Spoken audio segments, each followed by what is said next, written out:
आज से तकरीबन 5000 वर्ष पहले महाभारत काल की बात है।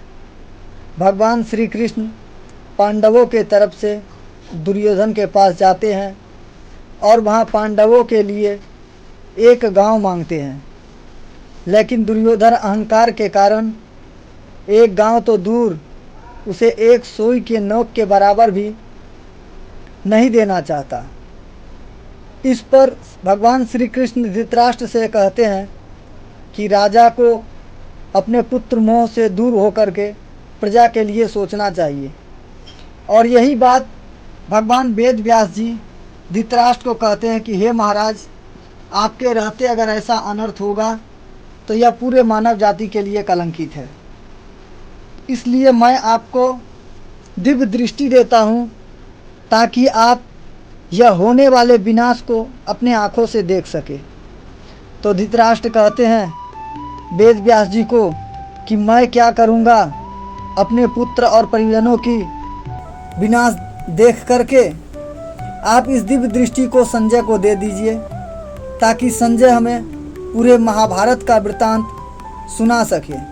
भगवान वेद व्यास जी ने वह दिव्य दृष्टि संजय को दे दी और संजय धृतराष्ट्र से पूरे महाभारत की कथा सुनाते हैं।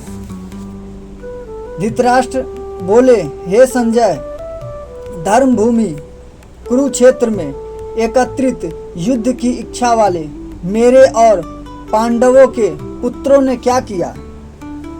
संजय बोले, महाराज, उस समय राजा दुर्योधन ने व्यूहरचनाकार युक्त पांडवों की सेना को देखकर और द्रोणाचार्य के पास जाकर के यह वचन कहा, हे आचार्य, आपके बुद्धिमान शिष्य द्रौपद पुत्र धृष्टद्युम्न द्वारा व्यूहाकार खड़ी की हुई पांडवों की इस बड़ी भारी सेना को आप एक बार देखिए। इस सेना में बड़े बड़े धनुष वाले तथा युद्ध में भीम और अर्जुन के समान सूरवीर, सात्विक और विराट तथा महारथी राजा द्रुपद, धृष्टकेतु और चेकितान तथा बलवान काशीराज, पुरुजित, कुंती भोज और मनुष्य में श्रेष्ठ शैव्य पराक्रमी योद्धा मनु तथा बलवान उत्तमौजा सुभद्रा पुत्र अभिमन्यु एवं द्रौपदी के 5 पुत्र, ये सभी महारथी है। हे ब्राह्मण श्रेष्ठ, अपने पक्ष में भी जो प्रधान है उनको आप समझ लीजिए। आपकी जानकारी के लिए आपकी सेना में जो जो सेनापति है उनको मैं बतलाता हूँ, आप ध्यान पर पूर्वक सुने। सबसे पहले द्रोणाचार्य और पितामह भीष्म तथा कर्ण और संग्राम विजयी कृपाचार्य तथा वैसे ही अश्वत्थामा, विकर्ण और सोमदत्त का पुत्र भूरिश्रवा और भी मेरे लिए जीवन की आशा त्याग देने वाले बहुत से सूरवीर, अनेक प्रकार के शस्त्रों से सुसज्जित और सब के सब युद्ध में चतुर है। पितामह भीष्म द्वारा रक्षित हमारी वह सेना सब प्रकार से अजेय है और भीम द्वारा रक्षित इन लोगों की यह सेना भी जीतने में सुगम है। इसलिए हे महाराज, यह सब मोर्चों पर अपनी अपनी जगह स्थित रहते हुए आप लोग सभी निसंदेह पितामह भीष्म की ही सब ओर से रक्षा करें तो उचित होगा। कौरवों में वृद्ध बड़े प्रतापी पितामह भीष्म ने उस दुर्योधन के हृदय में हर्ष उत्पन्न करते हुए उच्च स्वर से सिंह की दहाड़ के समान गरज करके शंख बजाया। इसके पश्चात शंख और नगाड़े तथा ढोल, मृदंग और नरसिंगे आदि बाजे एक साथ ही बज उठे। उनका वह शब्द बड़ा भयंकर हुआ। इसके अनंतर सफ़ेद घोड़ों से युक्त उत्तम रथ पर बैठे भगवान श्री कृष्ण महाराज ने और अर्जुन ने भी अलौकिक शंख बजाए। श्री कृष्ण महाराज ने पंचजन्य नामक और अर्जुन ने देवदत्त नामक भयंकर कर्ण वाले भीमसेन ने पौंड्रा नामक महाशंख बजाया। कुंती पुत्र राजा युधिष्ठिर ने अनंत विजय नामक और नकुल तथा सहदेव ने सुघोष और मणिपुष्पक नामक शंख बजाए। श्रेष्ठ धनुष वाले काशीराज और महारथी शिखंडी एवं दृष्ट द्रुम्द तथा राजा विराट और अजय सात्विक राजा द्रुपद एवं द्रौपदी के पांचों पुत्र और बड़ी भुजा वाले सुभद्रा पुत्र अभिमन्यु, इन सभी ने हे राजन सब और से अलग अलग शंख बजाए और उन महा भयानक शब्द से आकाश और पृथ्वी को भी गूंजाते हुए धृतराष्ट्र के अर्थात आपके पक्ष वाले के हृदय विदीर्ण कर दिए।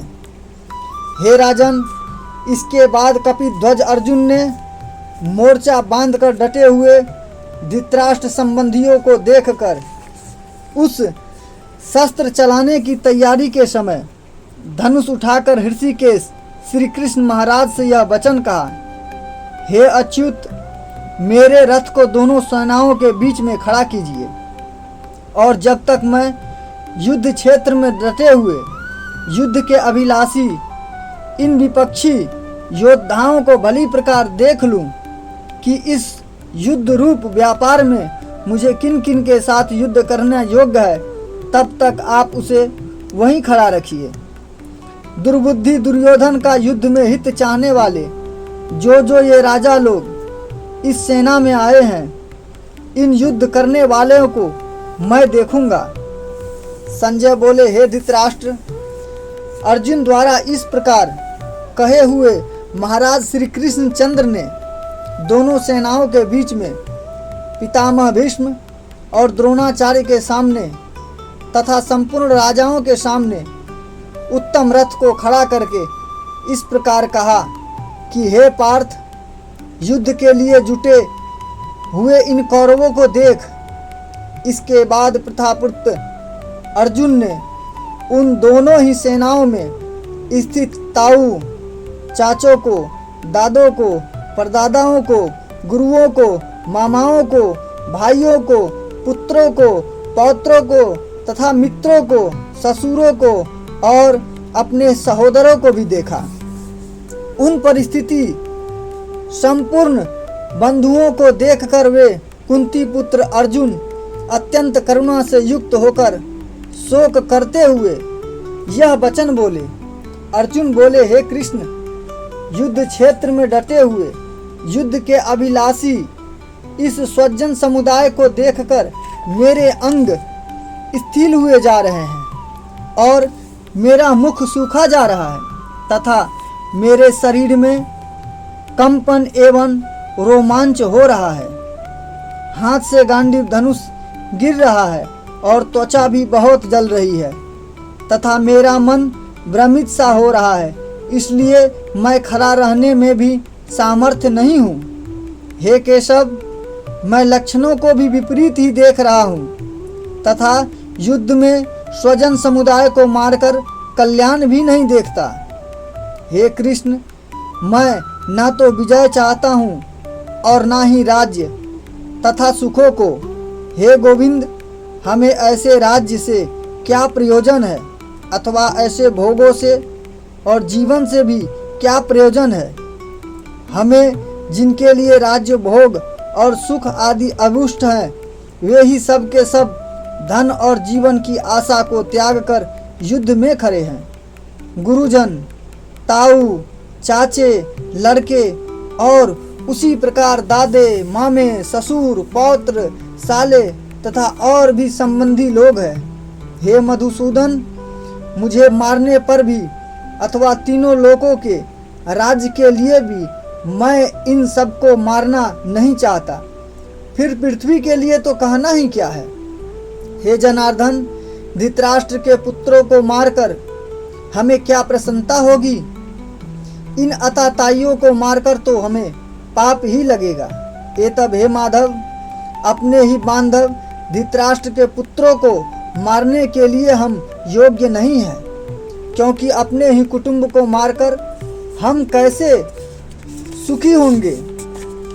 यद्यपि लोभ से भ्रष्ट चित्त हुए ये लोग कुल के नाश से उत्पन्न दोष को और मित्रों से विरोध करने में भी पाप को नहीं देखते। तो हे जनार्दन, कुल के नाश से उत्पन्न दोष को जानने वाले हम लोगों को इस पाप से हटने के लिए क्यों नहीं विचार करना चाहिए।